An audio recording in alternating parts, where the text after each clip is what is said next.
Oh, that's longer than I thought. Do you think that influenced your career choice? I think it influenced the reason I went to college. Okay. I was looking at the prospect of being divorced with 2 small kids and a high school education and a husband or an ex-husband that I knew was going to drop off the face of the earth, and I needed to figure out how I was going to support 2 kids. And college was the answer, yes. because I was not going to go on state-funded anything, and we didn't. That's great. We were not on welfare. We were not on Badger Care. We had no food stamps. I wasn't going to do that. We weren't going to go that route. Okay. And for any particular reason, you don't have to tell Pride. me.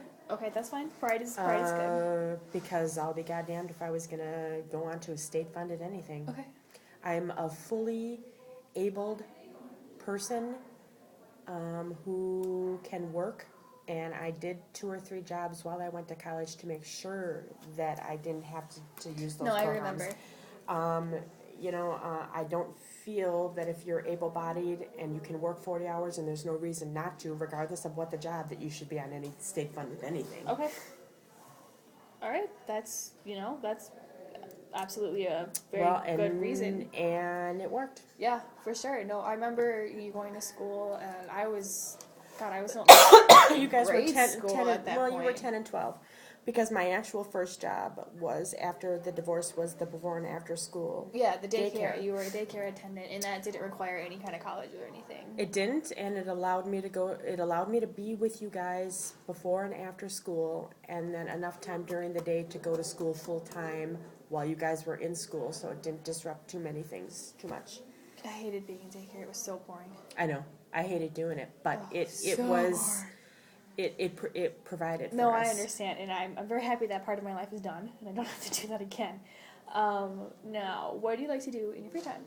Hobbies, things that you do.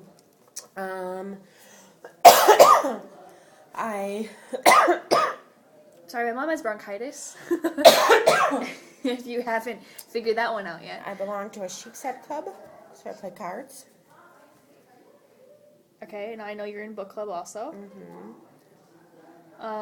I know you love to read. Reading is definitely one of those things that I'd say is in Scrabble. Oh my god.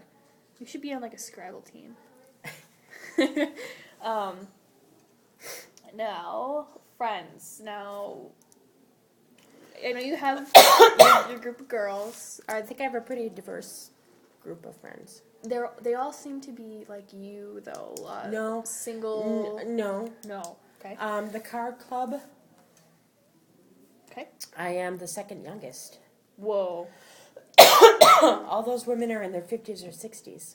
And how is that working out? We have the same sense of humor. I think that's why that group works. Okay. And we like to drink. Well, yeah. I know that's what you do in book club, too, is you eat and drink and read books. Well, book club is a lot more conversation. And actually, in book club, I am the only person that does not have a master's degree or higher. Whatever. I am the least educated person in that group.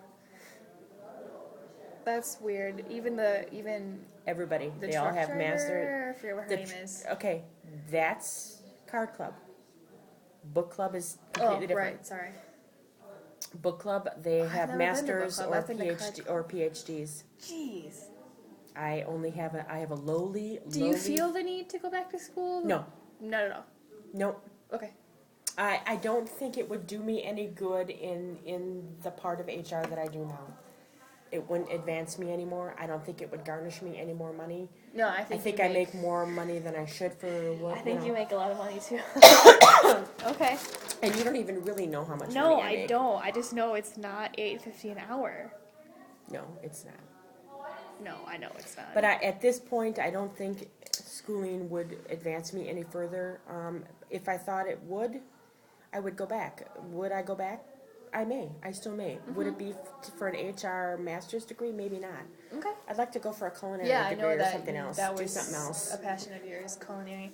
But I think that'd be great. You know, why not? If it's shits and giggles, just do it. Well, it's money and it's time. And and, you know, when you're young, you've got lots of time and no money. And when you're old, you've got lots of money and no time. I can't wait until I get there, though. That sounds awesome. Pay off on my debt. Ugh. So, Describe for me a typical day, a typical work day. Let's do a day where you have one of your clubs. Okay, so I get up at 4 o'clock in the morning That sounds awesome. to be out the door by at least 5:15, Okay. to get to work by 5:45 or 6 o'clock. Okay. First thing I do when I get into work is deal with any employee issues with third shift. Like disciplinary actions, questions, comments, thoughts, ideas. All that. Okay. They come, I'm there for between 1 and 1.5 hours of third shift, and they come to me with anything that they need filled out as far as state-funded things. Letters of reference, questions, benefit questions, questions in general. I deal with whatever third shift needs for that hour and a half. Okay. On Mondays and Tuesdays, after third shift leaves at about 7 o'clock, I start doing payroll. Okay. That'll take me up to lunch. Payroll, we have basically 400 people. I approve all their times, send times off to the staff and service to make sure that everybody's being paid correctly, run some reports based off of the payroll, and send it to the people in management that it needs. Which, sounds boring, and it is. Yeah, it does. So I do payroll until roughly noon. And then I take lunch, and then the second half of the afternoon is dealing with benefits and employee issues for first shift people. Okay. I have lots of meetings that are thrown in there. We're trying to get our QS 1400, which is an environmental certification, so I'm part of that group. I am the safety director, so I do safety issues. If there's any kind of accidents, I go check and make sure that the first aid room is equipped and ready to go. We're switching payroll services right now, so I take conference calls to learn how to do that. That'll pretty much take me till about 3:30. Then at 3:30, second shift comes in, and I start dealing with all second shift problems then. There's always more work to do than I can get done in a day. I leave work most nights by 6 o'clock. Okay. I try not to take any work home with me. Always. And, That's probably a really good rule. Then all my book clubs and all my meeting or whenever I'm getting together with friends starts at 6:30. That'll run anywhere from until about 10:30 to midnight, 1 o'clock in the morning, and then we start over another day. But how do you have time to sleep? I only require between 4 and 5 hours. I'm a bitch with that. I'd be a bigger bitch if I got more. Now, is that something that took time training to be able to sleep like that? I need my 8 hours. No, I don't need 8 hours. I hurt my back if I sleep too long.